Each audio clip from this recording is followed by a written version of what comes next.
आज शिव जी के 19 अवतारों के संदर्भ में आज हम आपको 70वां अवतार ब्रह्मचारी ब्राह्मण का अवतार की कथा आपको बताने जा रहा हूँ। यह कथा उस समय की है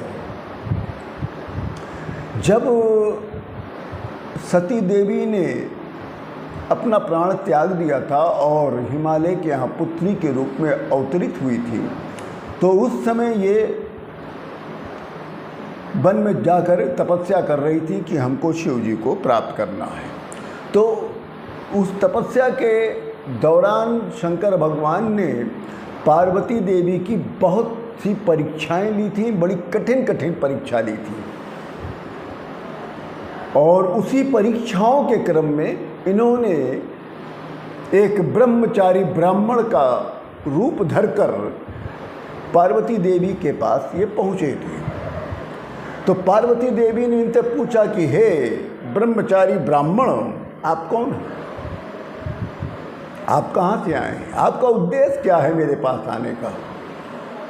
तब वो ब्रह्मचारी ब्राह्मण ने कहा कि हे देवी, मैं वृद्ध ब्राह्मण शरीर धारण किए हुए एक बुद्धिमान व्यक्ति हूँ। मैं तपस्वी हूँ और घट की विद्या को भी जानता हूँ। मेरा काम दूसरों को सुख देना है, उपकार करना है, यही हमारा काम है। मैंने तुम्हें अकेले वन में देखकर तुमसे बात करने का मन हो गया देवी। तुम्हारे इस दिव्य स्वरूप को देखकर मेरा मन कर गया कि मैं आपसे बात करूं। हे देवी, इसीलिए बस मैं तुम्हारे पास आ गया।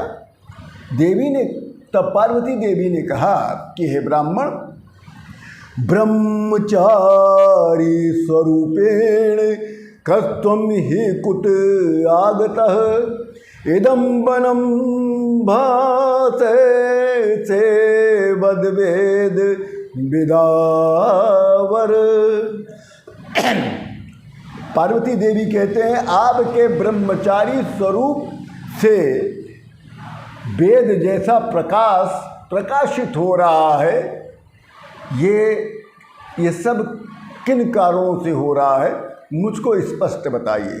तब वृद्ध ब्राह्मण ने कहा, ब्रह्मचारी ब्राह्मण जो शंकर भगवान ने रूप को धरा है, वो कहते हैं कि हे देवी, मैं वृद्ध ब्राह्मण हूँ, तपस्वी हूँ, दूसरों को सुख देना मेरा काम है, इसमें संशय मत करो। हे देवी, इस निर्जन वन में तुम अकेली ये कठिन तपस्या क्यों कर रही हो? तुम किसकी कन्या हो? तुम हो कौन? तुम्हारे पिता का क्या नाम है? इतने प्रकार के प्रश्न शंकर भगवान ने ये जो ब्रह्मचारी ब्राह्मण का रूप धरा था उससे पार्वती देवी पर खूब प्रश्नों का बौछार कर दिया।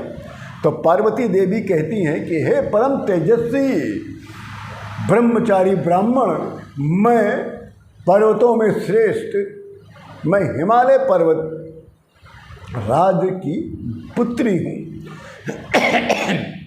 मेरा नाम पार्वती है। मैं सर्व श्री शंकर भगवान को पति रूप में प्राप्त करने के लिए संकल्प लेकर इस गौरी शिखर नामक पर्वत पर मैं तपस्या कर रही हूँ। तब ये कथा मैं आपको, पूरी कथा आपको कहीं नहीं मिलेगी। ये कथा मैं शिव महापुराण और वामन पुराण और लिंग पुराण, ये 3 पुराण से सुना रहा हूँ, आपको कहीं नहीं मिलेगी। तब वृद्ध ब्राह्मण कहता है कि हे कृशोदरी, हे भीरु, तुम बाल्यावस्था में अत्यंत कठिन तपस्या करना तुम्हारा ये उचित नहीं लगता। तुम्हारा तो ये जो उम्र आयु है, ये जो तुम्हारी अवस्था है, ये खेलने कूदने की है, सजने संवरने की है, खाने पीने की है, तपस्या करने की नहीं है। हाँ, और वो भी आप इस निर्जन वन में तपस्या, आश्चर्यचकित करता है। ये सोचनीय विषय है। अच्छा एक बात बताओ देवी, तुम अलंकारों को छोड़कर अर्थात आभूषणों को छोड़कर, सजने संवरने की क्रिया को छोड़कर, इसको कहते हैं, तुम अलंकारों को छोड़कर उस जटाधारी का भार कैसे धारण कर लोगी? तुम रेशमी वस्त्र का त्याग कर कैसे वल्कल वस्त्र को धारण करोगी? यदि तुम्हें शंकर भगवान की प्राप्ति करनी है तो ये आभूषण का त्याग करना पड़ेगा, तुम्हें फिर जटाधारी का भार उठाना पड़ेगा, और ये जो रेशमी वस्त्र पहनती हैं राजकुमारियाँ उसका भी त्याग करके तुमको वल्कल वस्त्र के रूप में पहनना पड़ेगा। कहता फिर शंकर भगवान जो वृद्ध ब्राह्मण ब्रह्मचारी के भेष में हैं वो कहते हैं पार्वती से, अच्छा एक बात बताओ देवी, तुमको ये बुद्धि किसने दे दिया कि तुम अपनी अच्छा खासा जीवन, सुखमय जीवन छोड़कर तुम वन में तपस्या करो, वो भी शंकर भगवान के लिए? अरे ये कोमल हाथों से तुम उस भुजंगधारी को स्पर्श करोगी, कैसे करोगी? अरे तुम राजा की पुत्री हो, सुंदर वस्त्रों को धारण करने वाली हो, सुंदर आभूषणों को धारण करने वाली हो। अरे शंकर भगवान तो मृग चर्म को धारण करते हैं, कहाँ तुम चंदन से स्नान करने वाली और कहाँ वो भस्म को धारण करने वाले, कोई मेल नहीं है आप दोनों का। तब पार्वती माँ को, पार्वती उस समय छोटी बाल्यावस्था में थी मेरी माता जी, तो उन्होंने थोड़ा सा क्रोधित होकर वृद्ध ब्रह्मचारी ब्राह्मण से कहती हैं, एवं वादने विप्रेदम पार्वती भिक्षुम ब्रवीत मामय विवद भिक्षो त्वाहरम सर्वगुणाधिक। कहती हैं कि हे ब्राह्मण, आप इस तरह के वचन को, इस प्रकार की वाणी को मुख से ना निकालें, क्योंकि हमारे लिए शंकर भगवान समस्त गुणों से विभूषित हैं। यदि तुम्हें ब्राह्मण कुछ भिक्षा चाहिए तो भिक्षा ग्रहण करो और यहाँ से आदरपूर्वक चले जाइए। तब शंकर भगवान वृद्ध ब्राह्मण ब्रह्मचारी के भेष में कहते हैं कि हे देवी, आप क्रोधित ना हो, मैंने तो सत्य बोला, आपको क्रोध आ गया। अरे क्रोध भी असत्य पे करना चाहिए, सत्य पे नहीं करना चाहिए। मैं तो आपकी इस तपस्या को देखकर व्याकुल हूँ। तुम्हारा कहीं तुम विवाहित तो नहीं हो? अब देखिए शंकर भगवान इनको और भरमा रहे हैं, कह रहे हैं कि हे देवी, कहीं तुम विवाहित तो नहीं हो? भाई तुम्हारा पति कहीं चला गया हो तब तुम तपस्या कर रही हो, या हो सकता है तुम्हारा पिता जो है बड़ा निर्धन होगा, गरीब होगा, इस कारण तुम इस निर्जन वन में भोजन के लिए विचरण कर रही हो। मगर तुम्हारे रूप को देखकर, मुखमंडल को देखकर तुम्हारे अंदर जो सौभाग्यशालिनी ऐश्वर्य है वो प्रकट हो रहा है। इसलिए न तुम एक गरीब की पुत्री हो, न तुम विवाहित हो। मगर एक बात बताना देवी, कहीं तुम किम तुम वेद प्रसूलक्ष्मी किम स्वरूपा सरस्वती ऐता सुमध्य कावातम नाम तीक्रतु मुत्सहे। कहे कि हे देवी, कहीं तुम वेदों की जन्मदात्री सावित्री तो नहीं हो? कहीं तुम महालक्ष्मी तो नहीं हो? अथवा ये सुंदर स्वरूप को धारण करने वाली कहीं तुम सरस्वती देवी तो नहीं हो? मैं तुमसे तो अधिक तर्क नहीं कर सकता देवी, मगर तुमको अब स्पष्ट रूप से बताना होगा। तब पार्वती देवी कहती हैं, न हम वेद प्रथ विप्रम न लक्ष्मी सरस्वती अहम हिमाचल सुता सांप्रत नाम पार्वती। पार्वती देवी कहती हैं कि हे ब्राह्मण, ना मैं सावित्री हूँ, ना ही मैं लक्ष्मी हूँ, और ना ही मैं सरस्वती हूँ। मेरा नाम पार्वती है और पर्वतों में जो श्रेष्ठ है हिमालय, मैं उसकी पुत्री हूँ। तो अब कहीं कि मैं तुम्हें अब अपना परिचय देती हूँ ब्राह्मण। तब पार्वती देवी ने उसको अपना परिचय दिया। पुरा दक्षा सुता जाता। तब माँ जगदम्बा अपने स्वरूप में आकर उनको बताती हैं, बोलती हैं कि पुरा दक्षा सुता जाता सती नामान्य जन्मनि योगेन त्यक्त देहा हम यत पित्रा निंदति पति। कहती है ब्राह्मण, पूर्व काल में मैं दक्ष की कन्या थी। उस समय मेरा नाम सती था, परंतु मेरे पिता दक्ष ने मेरे पति शंकर भगवान की निंदा की थी, जिस कारण मैंने योग विद्या से अपने प्राण का त्याग कर दिया था। और फिर बाद में पुनः उसके उपरांत मैं हिमालय और मैना के यहाँ पुत्री के रूप में अवतरित हुई। और हे ब्राह्मण, उस जन्म में भी मेरे पति शंकर भगवान थे, और उस सती जन्म में भी तप बल से मैंने शिव को प्राप्त कर लिया था। और इस जन्म में भी शिव जी को प्राप्त करने के लिए मैं तपस्या कर रही हूँ। दुर्भाग्यवश शंकर भगवान यहाँ पर कामदेव को भस्म करके अंतर ध्यान हो गए हैं, जिस कारण बहुत दुख हुआ है। और पिता का घर त्याग कर मैं गंगा तट पर आकर तपस्या कर रही हूँ। तब वृद्ध ब्राह्मण कहते हैं कि यदि इस कठोर तप के उपरांत भी शंकर भगवान न मिले तो तब देवी। तब पार्वती जी कहती कि हे तेजस्वी ब्राह्मण, यदि मेरे इस कठिन तपस्या से भी महादेव प्रसन्न नहीं हुए, तब मैं अग्नि में प्रवेश कर जाऊंगी। और मैं अग्नि में प्रवेश करने जा ही रही थी कि तब तक ब्राह्मण रूप आप आ गए। और अब गच्छतम प्रविशाम्यग्नौ शिवेनांगीता कृता नाही यत्र यत्र जनुर्लप्से वारिष्यामि शिवम वरम।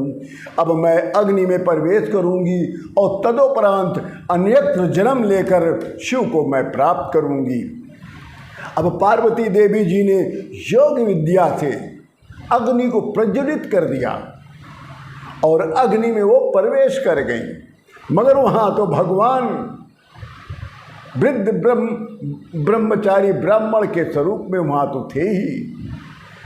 वो अग्नि उनकी ही कृपा से शांत हो गई, तो वो पार्वती देवी को क्या भस्म कर पाती थी। और इसके बाद शंकर भगवान ने कहा, लगता है कि तुम्हारी तपस्या सही नहीं थी, इसलिए ये अग्नि ने भी तुम्हें स्वीकार नहीं किया। बहुमूल्य वस्त्र को त्याग कर हे देवी हमको बताओ कि ये बहुमूल्य वस्त्र को त्याग कर तुम मृग चर्म को क्यों धारण करी हो? तुम अपनी सुंदरता को क्यों व्यर्थ कर रही हो? किम इच्छति वरम देवी प्रष्टुमिच्छाम्यतः परम त्वमेव तदसो देवी फलम सर्वप्रदिश्यते। तो वृद्ध रूपी ब्राह्मण शंकर भगवान कहते हैं कि तुम्हें कौन सा वरदान चाहिए देवी? मुझे तो समस्त वरदान का फल तो तुम्हारे ही अंदर दिखाई पड़ता है। तब पार्वती देवी ने कहा अपनी सखी जया विजया से कि इनको कुछ भिक्षा उक्षा दे दो ब्राह्मण को, ये यहाँ से जाएं, मेरा समय न बर्बाद करें और ना मेरे मन को खराब करें। और उस समय शंकर भगवान जो वृद्ध ब्रह्मचारी ब्राह्मण का जो भेष रूप धर कर आए थे, उस रूप में उन्होंने अपनी स्वयं मतलब पार्वती देवी की परीक्षा लेने के लिए उन्होंने अपनी शंकर भगवान की खूब निंदा की थी। तब उसमें वो बहुत क्रोधित हो गई थी पार्वती देवी। उन्होंने कहा कि हे सखी, ये तो हम समझते थे ये बहुत ही वेद पाठी ब्राह्मण होगा, परंतु ये तो शिव निंदक निकला। इससे कह दो कि अब यहाँ से चला जाए। जो निंदति महादेवम निंदमानम शृणोता ताऊ भव नरकम यातो भाव चंद्र दिवा करो। तो पार्वती देवी कहती है कि जो शिव जी की निंदा करता है या शिव जी की निंदा को सुनता है, सूर्य चंद्रमा दोनों जब तक पृथ्वी परवास करते हैं, ब्रह्मांड में स्थित रहते हैं, तब तक वो व्यक्ति को नरक भोगना पड़ता है। संत शंभु श्रीपति अपबादा, संत शंभु श्रीपति अपबादा, सुनहि जहाँ तहाँ असी मर्यादा। फिर पार्वती देवी कहती कि हे, जहाँ पर अपूज्य की पूजा होती है और जहाँ पूजितों का अनादर होता है, वहाँ दरिद्रता और भय और मृत्यु सदा निवास करते हैं। परंतु हे ब्राह्मण, सुन लो कि शिव समान प्रिय मोहि न दूजा, लिंग थापि करे विधिवत पूजा। इसी के साथ शिव जी ने कहा, नात्वा दृशि परायणी पश्यामि चात्रिलोक के। कहा कि हे पार्वती, तुम्हारे जैसा कोई भी पतिव्रता इस पूरे त्रिलोक में नहीं है। आज तुमने अपने तप से मुझे जीत लिया। शंकर भगवान इतनी तपस्या लेने के बाद पार्वती देवी के रुष्टता को देखकर, उनके क्रोध को देखकर, तो उन्होंने अपने वास्तविक स्वरूप में आ गए और पार्वती को अपना दर्शन दिया। और पार्वती देवी ने जैसे ही शंकर भगवान को साक्षात स्वरूप में देखा, वो चरणों पे गिर पड़ी। तब शिव जी कहते हैं, नात्वा दृशि प्रणदिनी पश्यामि चात्रिलोक के। कि यह कहा कि हे पार्वती, इस त्रिलोक में, इस ब्रह्मांड में तुम्हारे जैसा पतिव्रता और पवित्रता कोई नहीं है। आज तुमने मुझे जीत लिया है। अरे तुम तो मेरी सनातन की पत्नी हो। हे देवी, सर्वथा मैं तुम्हारे अधीन हूँ, अतः तुम जो भी कामना करोगी वो स्वतः अपने आप पूर्ण हो जाएगा। इतना कहकर शंकर भगवान अंतर ध्यान हो गए। ये रहा आज का अवतार, 17वां अवतार, ब्रह्मचारी अवतार। वैसे इस अवतार का पूरा नाम है वृद्ध ब्रह्मचारी ब्राह्मण अवतार। जय जय सिया राम।